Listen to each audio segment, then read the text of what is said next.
Paano nga ba ako gumawa ng ganitong klase ng video? First step, syempre, dapat muna natin i-drawing ang character natin.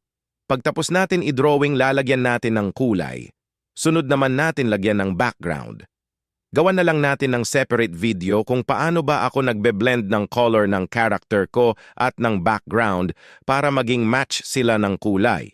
Pag natapos na ang drawing natin, ililipat na natin yan sa CapCut, punta lang siya sa template at i-search lang natin ang keyword na swag, tapos i-click lang natin ang template na gusto natin. I-click ang use template, pagka-click ng template, piliin ang picture na gagamitin at intayin matapos. Yun na.